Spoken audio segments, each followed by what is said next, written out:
Anime fans அனைவருக்கும் வணக்கம் and welcome back to my channel. So இன்னைக்கு வந்து பார்த்தீங்கன்னா சோல் லேண்ட் எபிசோட் 7 தான் பார்க்க போகிறோம்.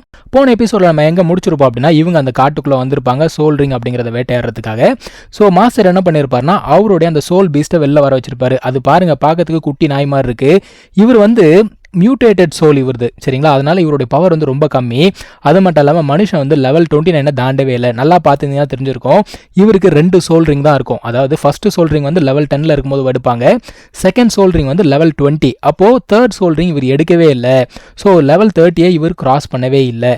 அந்த காரணத்துக்காக தான் இந்த மனுஷனை எல்லாருமே வந்து பார்த்தீங்கன்னா பயங்கரமாக கிண்டல் பண்ணுறாங்க. அதுக்காக இவர் யூஸ்லெஸ்லாம் கிடையாதுங்க. இவரோட நாலேஜ் வந்து பார்த்தீங்கன்னா இந்த ஒரு காண்டினென்ட்டில் யாருக்கிட்டையுமே கிடையவே கிடையாது.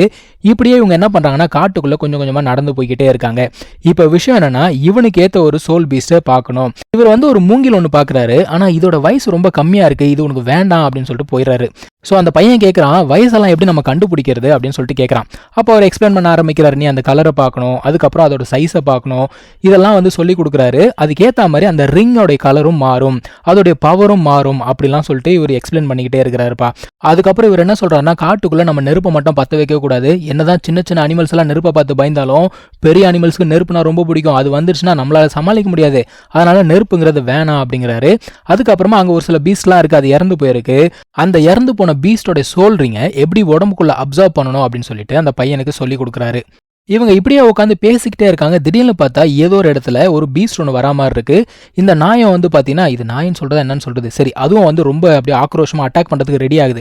சரி ஏதோ ஒரு பீஸ்ட் நம்மளை நோக்கி வருது, அது என்னங்கிறது தெரியல, சண்டை போடுறது ரெடியாக இருக்கலாம் அப்படின்னு சொல்லிட்டு பார்த்தா அங்கே வந்து நிற்கிறது ஒரு பயங்கரமான பாம்பு. இவர் அதை பார்த்தோன்னா, ஐயோ இந்த பாம்பா, இது வேற ஒரு 400 வயசு இருக்கும் போல தெரியுதே, என்ன பண்ணுறதுன்னு தெரியலேன்னு சொல்லிட்டு முழிக்கிறாரு. இது எதுக்காக இப்போ அட்டாக் பண்ணாமல் நின்றுட்டு இருக்கு அப்படின்னா, கரெக்டான டைமுக்கு வெயிட் பண்ணிக்கிட்டு இருக்கான். இது வந்து ரொம்ப ஒரு மோசமான ஒரு பீஸ்ட். அது மட்டும் இல்லாமல் இதோட ஸ்கின் வந்து பார்த்தீங்கன்னா பயங்கர ஸ்ட்ராங்.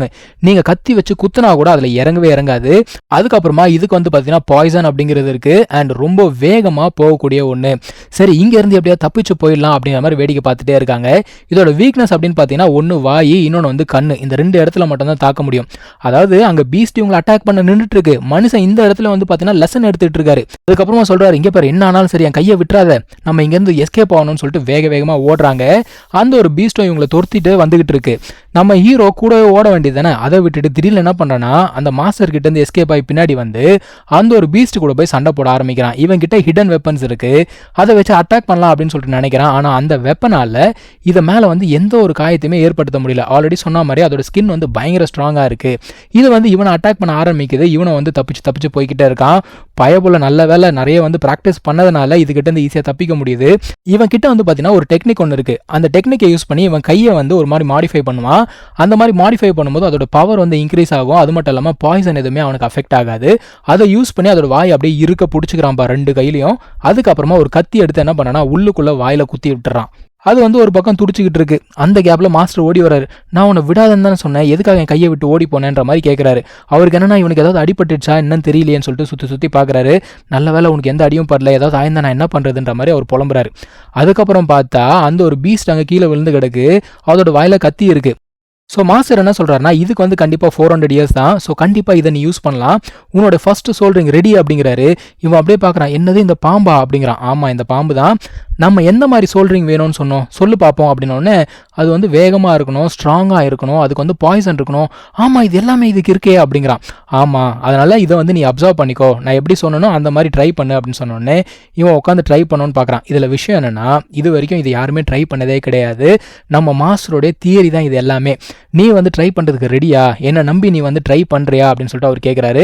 இவன் சாதாரணமாகவே ஓகே சொல்லுவான், இதுக்கு வேணா நான் சொல்லுவான், நான் கண்டிப்பாக ட்ரை பண்ணுறேன் மாஸ்டர் அப்படின்னு சொல்லிட்டு உட்காந்து அந்த ஒரு சோல் ரிங்கை அப்சர்வ் பண்ண ட்ரை பண்ணுறான்ப்பா. அப்போ அவர் சொல்கிறாரு, சோல் பீஸ்ட் வந்து அவ்வளோ சீக்கிரம் தன்னுடைய பவரை கொடுத்துறாது, கண்டிப்பாக நம்மளை வந்து திரும்ப அட்டாக் பண்ணும்.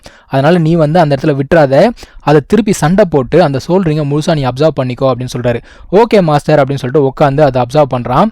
மாஸ்டர் சொன்ன மாதிரியே அந்த பிளான்ட் வந்து பார்த்தீங்கன்னா பயங்கர பவர்ஃபுல்லாக மாறிக்கிட்டே இருக்கு. அந்த பவர் இவனோட உடம்புல ஏறுறது இவனுக்கு நல்லாவே தெரியுது.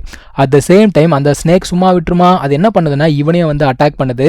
இருந்தாலும் இவன் வந்து விடுற மாதிரி தெரியல. கண்டிப்பாக நான் உன்னை அப்சர்வ் பண்ணியே தீருவேன் அப்படின்னு சொல்லிட்டு அதையும் மீறி மொத்தத்தையும் வந்து உள்ள அப்சர்வ் பண்ணிடுறான்ப்பா. மாஸ்டர் நான் வந்து சக்ஸஸ் ஆகிட்டேன், இதை வந்து அப்சர்வ் பண்ணிட்டேன்ற மாதிரி சொல்கிறான். அந்த டைமில் பார்த்தா மாஸ்டர் கீழே படுத்திருக்காரு. மாஸ்டர் என்னாச்சு, உங்களுக்கு என்ன கீழே படுத்திருக்கீங்க அப்படின்னு பார்த்தா மனுஷனுக்கு அடிபட்டிருக்கு.